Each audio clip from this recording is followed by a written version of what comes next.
નમસ્કાર. Money manager એટલે તમારા નાણાંનો ચોક્કસ આયોજન માટે અપાતું માર્ગદર્શન. હું પ્રીતિ દલાલ આપ સૌનું સ્વાગત કરું છું આજના મની મેનેજરમાં આજે આપણે ઉજવી રહ્યા છીએ ભાઈ બહેનનો અવસર, એટલે કે અમારી જે સ્ટાઇલ છે દરેક તહેવારોની ઉજવણી કરવી જોઈએ તો એ જ અમે કરી રહ્યા છીએ.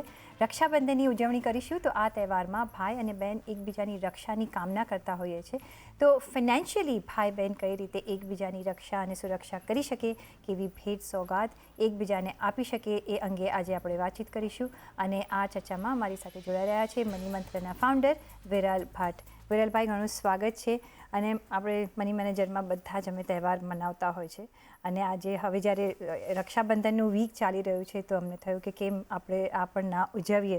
તો આ એક બહુ ક્યુટ ફેસ્ટિવલ છે મારા માટે તો, કારણ કે આમ ભાઈ બહેન ઝઘડતા હોય પણ એ દિવસે એકબીજાની સાથે રહે છે ને એકબીજાને ગિફ્ટ આપે છે ને એ બધું તો છે જ, પણ એકબીજાની કેટલી કેરિંગ કરતા હોય છે એ પણ આપણને ખબર પડતી હોય છે. પણ કઈ રીતના ફિનાન્શિયલી હવે આપણે કવર આપી દેતા હોઈએ છીએ, કે ગિફ્ટ આપી દીધું, કે ડ્રેસ આપી દીધું, કે જ્વેલરી આપી દીધી. આપણે જ્યારે મની મેનેજરમાં વાત કરીએ છીએ ત્યારે આપણે એવું વિચારતા હોઈએ છીએ કે બહેનને કે ભાઈને આપણે કઈ રીતના આ જીવન એમને યાદ રહે, હેલ્પફુલ થાય એવી ગિફ્ટ આપીએ. ફિનાન્શિયલી કઈ રીતના આપણે આગળ વધી શકીએ જેથી સુરક્ષિત એમનું જીવન રહે. તમારો આભાર પ્રીતિબેન, મને શોમાં બોલાવવા માટે. અને આ સ્પેશિયલ એપિસોડ આમ કહી શકીએ કે રક્ષાબંધનનો તહેવાર છે.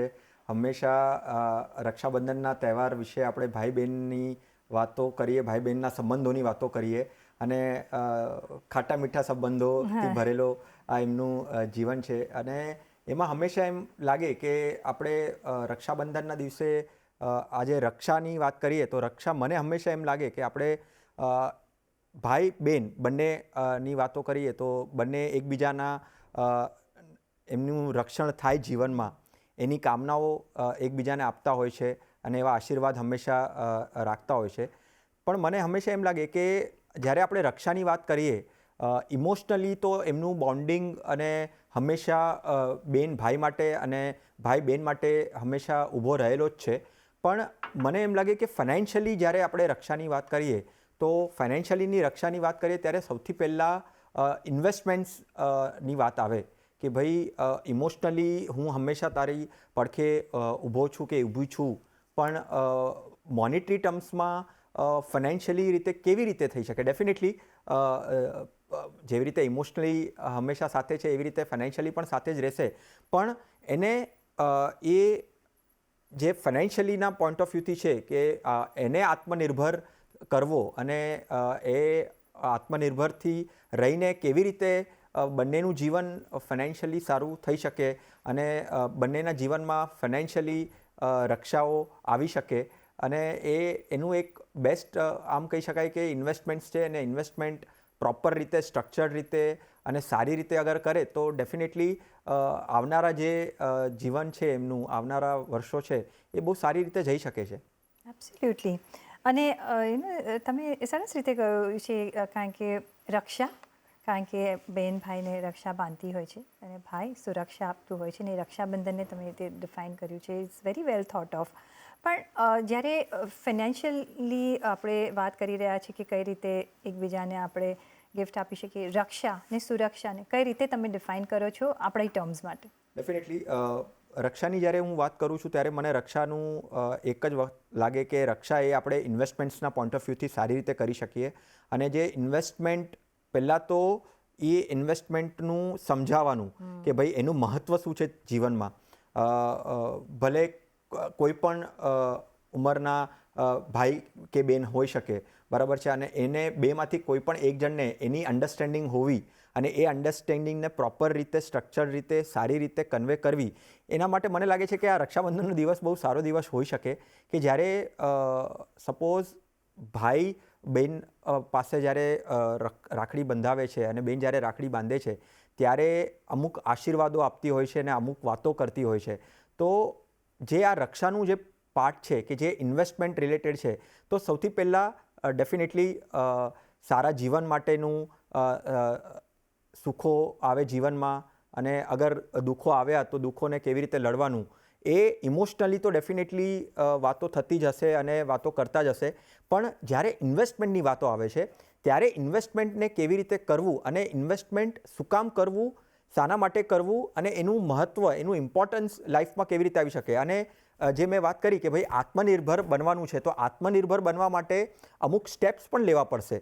તો કદાચ મને એવું લાગે છે કે આ રક્ષાબંધન એવો દિવસ હોઈ શકે કે જ્યારે સ્ટેપ્સ લેવાની વાત આવે છે ત્યારે આપણે સપોઝ ગિફ્ટની વાત કરતા હોઈએ છીએ ત્યારે ગિફ્ટમાં કદાચ આપણે કાંઈક કાર્ડ્સ આપતા હોઈએ છીએ કે પછી પૈસાઓ આપતા હોઈએ છીએ, પણ એ ન કરતાં અને ઇન્વેસ્ટમેન્ટનું મહત્ત્વ સમજાવીને, ઇન્વેસ્ટમેન્ટ કદાચ કરાવીને કે ઇન્વેસ્ટમેન્ટથી જે પણ અલગ અલગ ઇન્વેસ્ટમેન્ટ પ્રોડક્ટ્સ હશે એ કરાવીને, એનું ઇમ્પોર્ટન્સ સમજાવીને મને લાગે છે કે જે રક્ષાનું જે પાસું જે છે કે રક્ષા કરવાની છે એ કદાચ ઇન્વેસ્ટમેન્ટથી સારી રીતે થઈ શકે છે.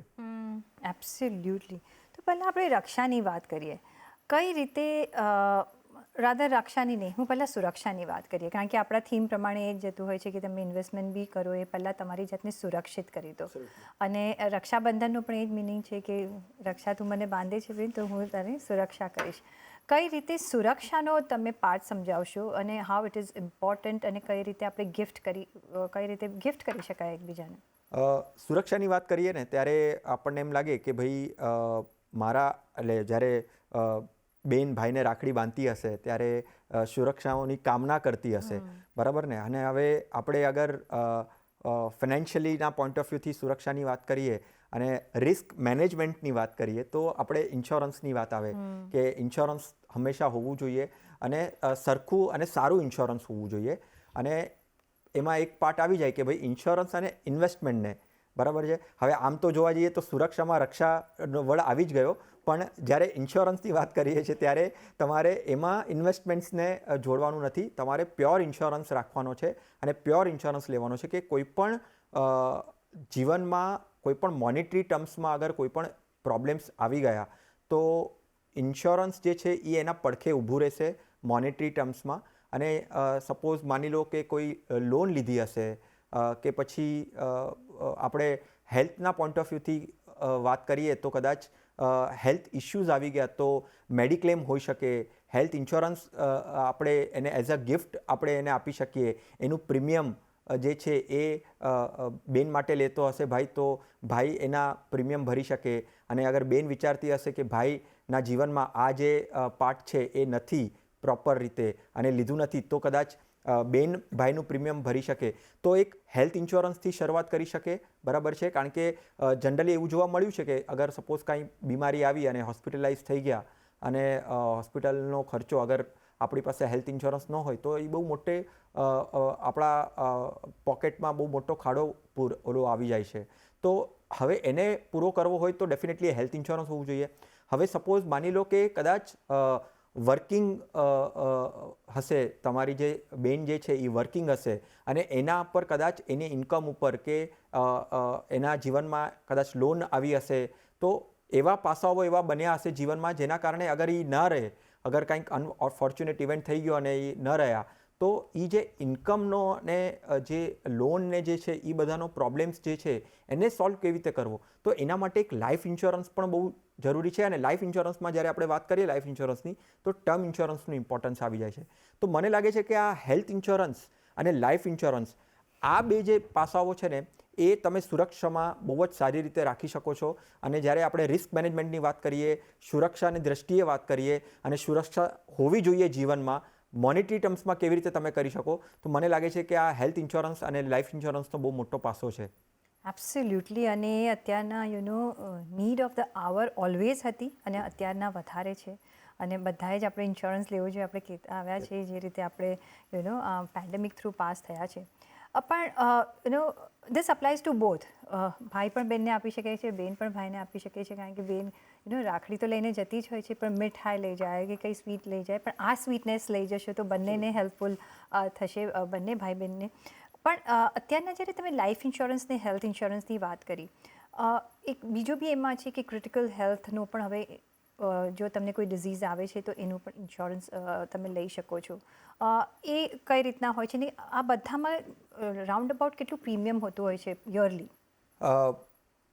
આપણે જ્યારે ઇન્સ્યોરન્સની વાત કરીએ અને સ્પેશિયલી આ ક્રિટિકલ ઇન્સ્યોરન્સનો જે તમે પોઈન્ટ કીધો તો ડેફિનેટલી ક્રિટિકલ ઇન્સ્યોરન્સ પણ એક એવું ક્રિટિકલ થઈ ગયું છે હવેના જીવનમાં.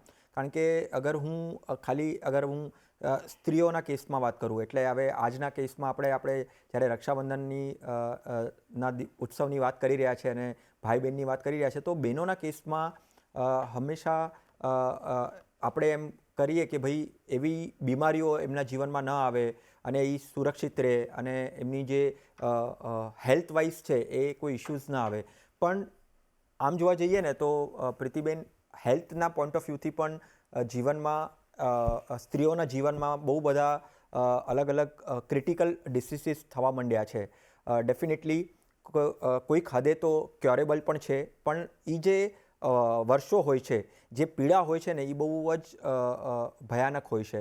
તો એની માટે આપણે સુરક્ષિત પહેલાંથી કેવી રીતે રહી શકીએ? હવે સપોઝ કેન્સર જેવી બીમારી છે તો કેન્સરથી મારે એને લડવું પણ છે સામે, કારણ કે એની માટે તો તમને એટલો જજ્બો જોઈશે, વિલ પાવર જોશે કે તમે એની સામે લડો.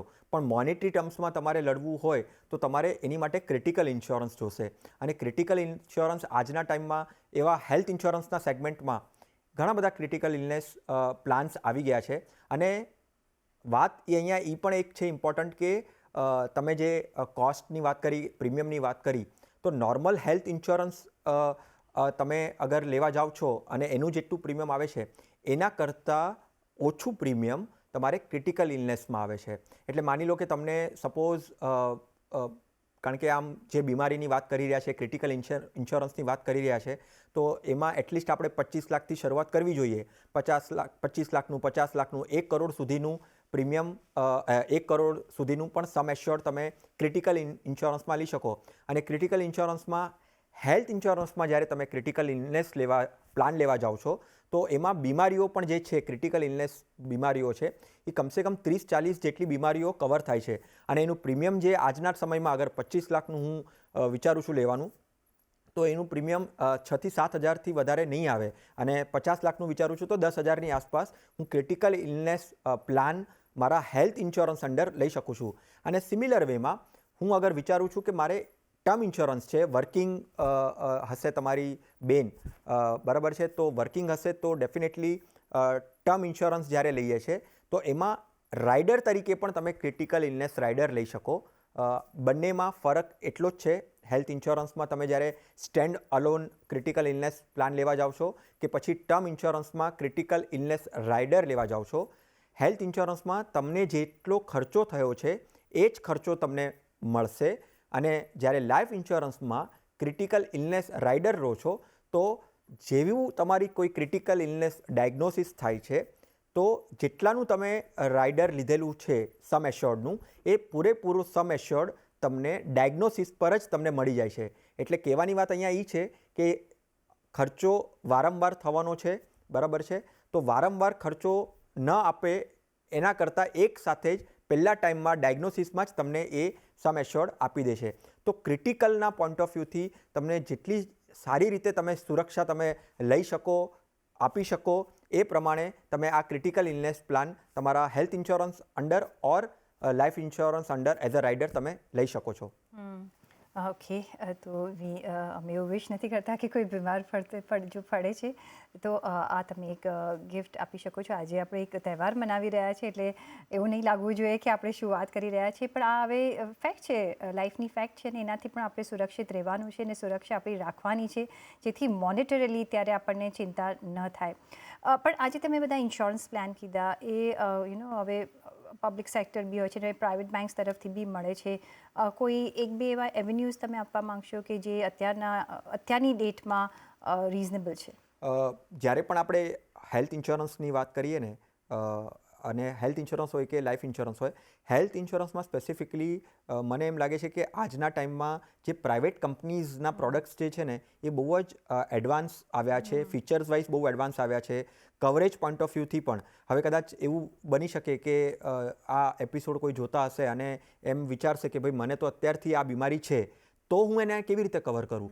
પણ હવે હેલ્થ ઇન્સ્યોરન્સમાં એવા પણ પ્રોડક્ટ્સ આવી ગયા છે કે જે પ્રી એક્ઝિસ્ટિંગ ઇલનેસ છે એને પણ કવર કરવામાં આવે છે. હા, અમુક બાંધછોડ હોવી જોઈએ, અમુક કન્ડિશન્સ અપ્લાય થવી જોઈએ, એના પછી જ એ પ્રોડક્ટ્સને એ પ્લાન મળે છે. તો પણ કહેવાની વાત અહીંયા એટલી છે કે પ્રાઇવેટ કંપનીઝના પ્રોડક્ટ્સ બહુ સારા હોય છે, ફીચર વાઇઝ પણ બહુ સારા હોય છે, ફ્લેક્સિબિલિટી પણ બહુ સારી હોય છે. ક્લેમ સેટલમેન્ટના પોઈન્ટ ઓફ વ્યૂથી પણ તમે અગર જોશો તો ફાસ્ટ ક્લેમ સેટલમેન્ટ જે છે એ પ્રાઇવેટ કંપનીઝના બહુ સારી રીતે થાય છે. એના જે નેટવર્ક હોસ્પિટલ્સ પણ છે એ પબ્લિક કરતાં પ્રાઇવેટમાં બહુ વધારે છે, બરાબર છે. પ્રીમિયમમાં પણ અગર તમે જોશો આજના દિવસે તો ગવર્મેન્ટ કંપનીઝ જે છે, પબ્લિક સેક્ટર કંપનીઝના જે હેલ્થ ઇન્સ્યોરન્સના પ્લાન્સ છે એના કરતાં પ્રાઇવેટ કોમ્પિટિશનના પોઈન્ટ ઓફ વ્યૂથી પ્રીમિયમમાં પણ બહુ જ ફેરબદલ જોવા મળે છે. ઓછા ભાવમાં તમને પ્રાઇવેટ કંપનીઝના પ્લાન મળી શકે છે. અને અહીંયા હું એક વાત એડ કરવા માંગીશ પ્રીતિબેન, કે આ પ્લાન્સ તમે જ્યારે લેવાનું વિચારો છો, આપણે જેવી રીતે કહીએ છીએ કે પ્રાઇવેટ કંપની, તમે કદાચ વર્કિંગ વુમન હશો, તમારી બેન જે છે, ભાઈ જ્યારે બેનને માટે હેલ્થ ઇન્સ્યોરન્સ લેવાનું વિચારે છે ત્યારે કદાચ એના મગજમાં એવો પ્રશ્ન આવી શકે કે મારી બેન તો વર્કિંગ વુમન છે, કોર્પોરેટ કવર મળતું હશે, બરાબર છે, પણ ખાલી કોર્પોરેટ કવરથી તમારું રક્ષણ જે છે ને એ સારી રીતે નહીં થાય. ભલે તમારા કોર્પોરેટ કંપનીમાં તમને કોર્પોરેટ ઇન્સ્યોરન્સ મળતું હશે, પણ એક સ્ટેન્ડ અલોન હેલ્થ ઇન્સ્યોરન્સ લેવું આજના ટાઈમ માટે બહુ જ ઇમ્પોર્ટન્ટ છે. તો આ એક આપણે સુરક્ષાની હમણાં વાત કરીને કઈ રીતે તમે કરી શકો છો. પણ હવે આપણે લઈશું બ્રેક, અને બ્રેક બાદ તમે ઇન્વેસ્ટમેન્ટ એટલે કે રક્ષાનું કઈ રીતના પાસું જોવા માંગશો એ પણ તમને જણાવીશું. તો બ્રેક લઈને પાછું ફરીશું. જોડાઈ રહેજો અમારી સાથે.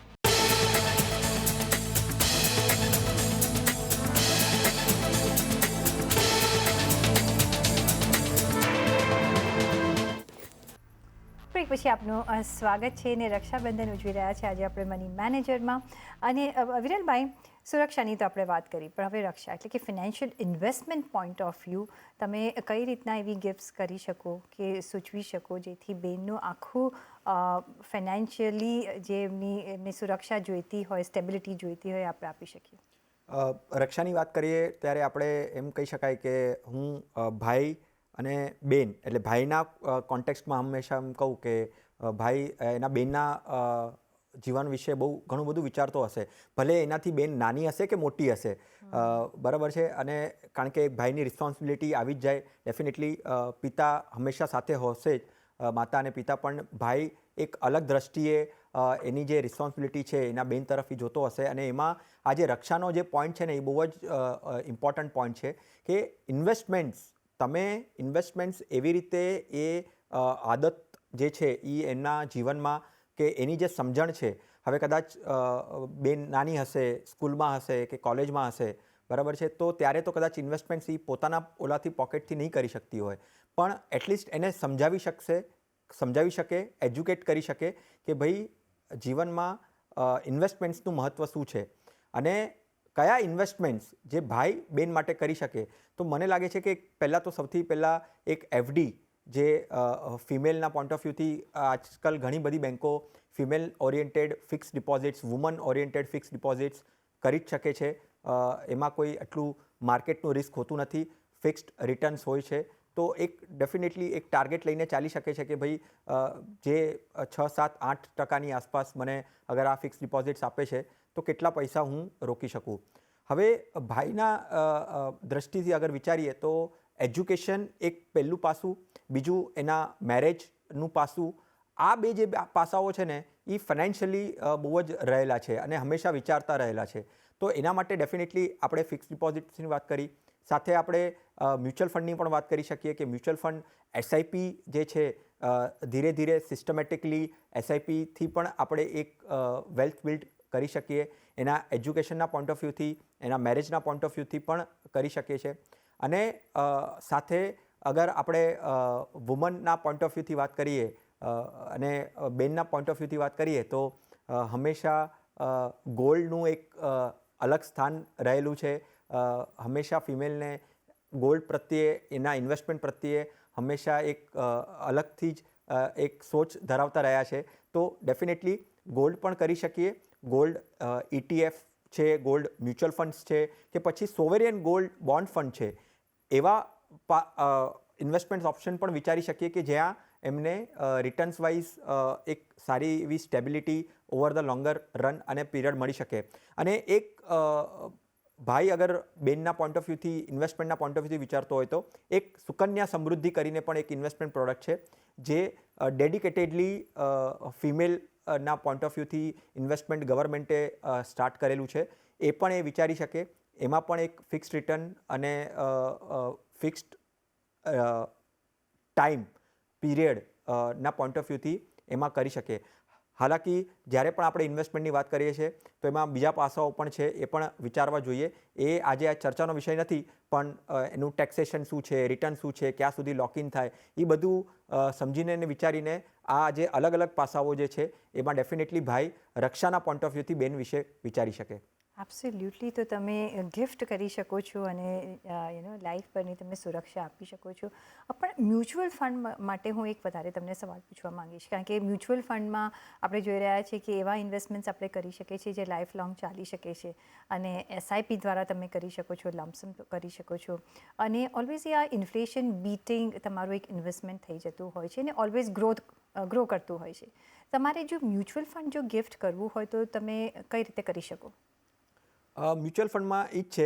પહેલાં અગર જ્યારે ભાઈ વિચારે છે કે ભાઈ મારે બેન માટે મોનિટરી ટર્મ્સમાં, ફાઇનાન્શિયલી ટર્મ્સમાં કંઈક ભંડોળ આપવું છે, કોર્પસ જમા કરીને આપવું છે અને કરવું જોઈએ, તો ટાઈમ ટેન્યોર ડિસાઇડ કરો. ટાઈમ ટેન્યોરના પોઈન્ટ ઓફ વ્યૂથી અગર તમારું 3 વર્ષનું ટાઈમ પીરિયડ હશે કે 3 વર્ષ તમે એસઆઈપીના પોઈન્ટ ઓફ વ્યૂથી બનાવો છો, તો તમે હાઇબ્રિડ ફંડ્સમાં તમે કરી શકો. 3 થી 5 વર્ષ હાઇબ્રિડ ફંડ્સમાં એસઆઈપી કરી શકો. અને એ અમાઉન્ટ ઉપર પણ છે કે ભાઈ કેટલી અમાઉન્ટ તમે કરવા માંગો છો, અને એ પ્રમાણે તમે તમારા ફંડ્સને પછી સિલેક્શન કરો હાઇબ્રિડ કેટેગરીમાં. તમારો ટાઈમ લોંગર ટર્મ છે, તમે એના એજ્યુકેશનના પોઈન્ટ ઓફ વ્યૂથી વિચારો છો, મેરેજના પોઈન્ટ ઓફ વ્યૂથી વિચારો છો, તો કોઈ પણ ઇક્વિટી બેઝડ ફંડ જે છે, જેવી રીતે પ્રીતિબેને કીધું કે ભાઈ ઇન્ફ્લેશન બીટિંગ છે, ગ્રોથ પોઈન્ટ ઓફ વ્યૂથી પાવર ઓફ કમ્પાઉન્ડિંગ, જે મ્યુચ્યુઅલ ફંડના એસઆઈપી કે તમે લમસમ ઇન્વેસ્ટમેન્ટ જેમાં સારી રીતે આવી શકે, એ તમે બીજા કોઈ પણ પ્રોડક્ટ્સમાં એ પ્રમાણે એટલું નથી આવતું, અને એ જોવામાં આવ્યું છે વર્ષોથી. તો ઇક્વિટી મ્યુચ્યુઅલ ફંડ્સમાં તમે કરી શકો. ફ્લેક્સી કેપ ફંડ તમે સ્ટાર્ટ કરી શકો, જેમાં લાર્જ, મિડ અને સ્મોલ કેપનું કોમ્બિનેશન હોઈ શકે. તમે મલ્ટી કેપ ફંડ પણ લઈ શકો, એમાં પણ લાર્જ, મિડ અને સ્મોલનું કોમ્બિનેશન હોઈ શકે. અને એને તમે એટલીસ્ટ 10 વર્ષ 15 વર્ષના પોઈન્ટ ઓફ વ્યૂથી તમે જેટલું તમારે કન્ટિન્યુઅસલી ચલાવવું છે એ તમે ચલાવી શકો. હર વર્ષે એ રક્ષાબંધનના દિવસે તમે એક વન ટાઈમ ઇન્વેસ્ટમેન્ટ પણ મૂકી શકો, કરી શકો, અને પછી તમને અગર એસઆઈપી કરવી છે તો એસઆઈપી પણ કરી શકો. તો ફ્લેક્સિબિલિટી મ્યુચ્યુઅલ ફંડમાં બહુ જ સારી રીતે છે, રિટર્ન્સ પણ બહુ સારા છે, અને ઓવરઓલ એક પોર્ટફોલિયોના પોઈન્ટ ઓફ વ્યૂથી પણ તમે મ્યુચ્યુઅલ ફંડથી તમે ભાઈ બેનને ગિફ્ટ કરી શકે છે. તો એટલે ઘણા બધા એવેન્યુઝ છે, અને હવે આપણને ખબર છે કે એસઆઈપી હવે તમે મિનિમમ 500 રૂપિયાથી શરૂ કરી શકો છો, એટલે ગિફ્ટેબલ છે. તમારે જેટલું કવર કરવું હોય એના કરતાં તમે આ કરશો તો ઇવન ગ્રોથ થશે અને એક ફિનાન્શિયલ સિક્યોરિટી બની રહેશે બેનની. એટલે ઘણા બધા એવેન્યુઝ છે જે તમે ફાઇનાન્શિયલ પોઈન્ટ ઓફ વ્યૂથી આગળની વર્ષો માટેના આપણે વ્યૂ રાખીને એક ગિફ્ટ કરી શકીએ છીએ, અને જે તમે પૈસા આપશો એ ઓલવેઝ ગ્રો જ થવાના છે. એવા આ બધા માધ્યમો છે, અને બેક ઓફ ધ માઇન્ડ એક સિક્યોરિટી પોઈન્ટ પણ એક ફીલ થતો હોય છે, અને એ જ તો રક્ષાબંધનનો પર્વ છે ને એ તો મહત્ત્વ છે એનું, અને એ તો એનો મિનિંગ છે. એટલે તમે આ આસ્પેક્ટ પણ વિચારી શકો છો જ્યારે આ રક્ષાબંધને તમારે જેવો તમારી બેનને ગિફ્ટ કરવું હોય કે બેને એના પોતાના ભાઈને ગિફ્ટ કરવું હોય, બંને વિચારી શકે છે. વિરલભાઈ, ઘણો આભાર તમારો. આ સુંદર એક તહેવાર પર સુંદર રીતે આ ટૉપિક આપણે ચર્ચા કરી, અને તમને પણ રક્ષાબંધનની ઘણી શુભકામનાઓ. અને સાથે જ મને પણ આપશો રજા, પણ રજા લેતા પહેલાં પર્સનલ ફાઇનાન્સના તમારા સવાલ અમને મોકલો. તમારું નામ, શહેર, ઉંમર સાથે ઈમેલ કરો અમને money@nwu.com પર. ફેસબુક પર લખો અમને facebook.com/CNBC બજાર પર, અને ટ્વીટ પણ કરી શકો છો twitter.com/CNBC બજાર પર.